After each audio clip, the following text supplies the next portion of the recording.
I'm Lee Alvarez de Guzman and welcome to vlog number 4. Kung nanood ka ng vlog number 3, pinakita ko doon yung celebration namin ng husband ko ng 8 years of being together as husband and wife. Ito namang vlog number 4, celebration naman namin ng 9 years together. So dun sa vlog number 3, we ask ourselves, kaming dalawa, a total of 8 questions. So 4 questions each, 4 from me, 4 from him. Ito namang vlog number 4, we involved our children, si Miguel and si Mateo. Meron din silang itatanong sa amin mga questions. So sana ma-enjoy niyo yung vlog number 4. Today is our 9th year of being husband and wife. And 9 years? 9 years na. And son!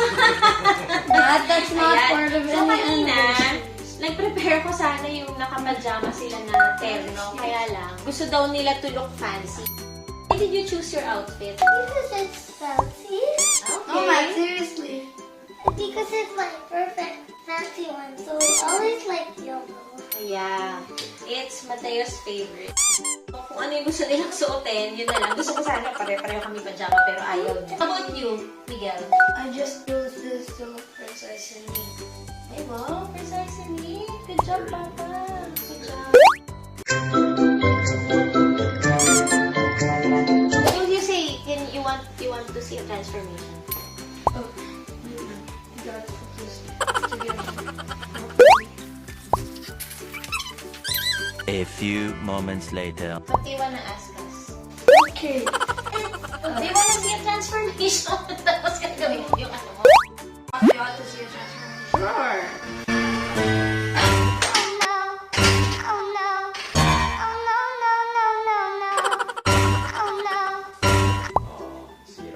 Nasira na.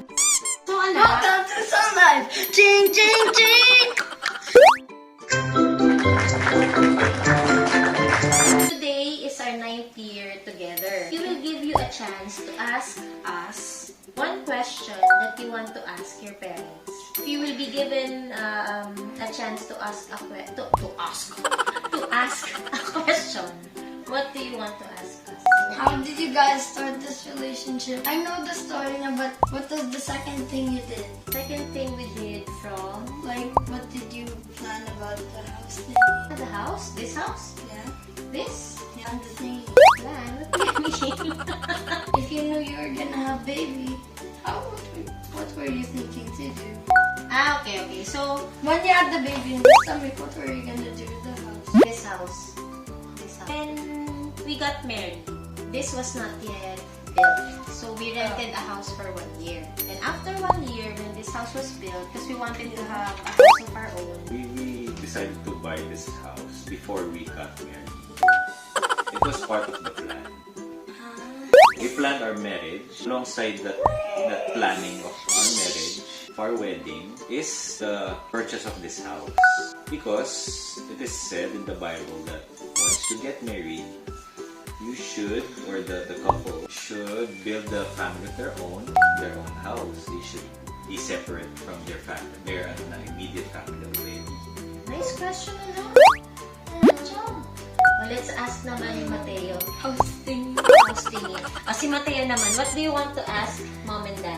I love you so much. No, ask a question. It's like, what do you want to know? Why do you always buy new stuff and make the house better and better forever? And I always like to the old bed because it got because I always love the whole bed because the old bed, so I want to slide on it again. He's asking, why do we keep on buying new things for this house? So, And why did we change the bed? So, bigyan lang namin kayo ng background. Kasi dati, ito kasi actually sala to. So, pag gabi, nagiging bedroom nilang dalawa. Kasi our house is not naman big. So, we only have 2 bedrooms. So, yung isa sa amin. And then, one for Rika. So, Rika, thank you for taking this video. So, Rika is their Ate Rika who helps us in the house. And parang ano na nila, parang older sister. Nung inaayos namin yung house, we wanted to buy a frame. We bought this frame, red frame, and instead of buying new There's no more money. bed mattress, hinati na ni Bogs ng knife. And then, ginawa siyang dalawang beds. Eh, dati, bago to naging nasa floor lang. Tapos kapag umaga, ginagawa niya yung slide. Nilalagay niya, pinapatong niya sa sofa, and then ginagawa niya yung slide, the whole day niya sa slide siya. So ngayon pera siya, hindi niya na magawang slide. Di ba we created the new slide? So minsan, nilalagay ko dun sa stairs, so para maging slide. So why do we buy new things? So that we can improve our house, and we can be more Because comfortable. I was gonna answer too. You wanna answer? Yeah. Why? Mom and Papa buys new stuff for the house. So sometimes we can, make up space like that too.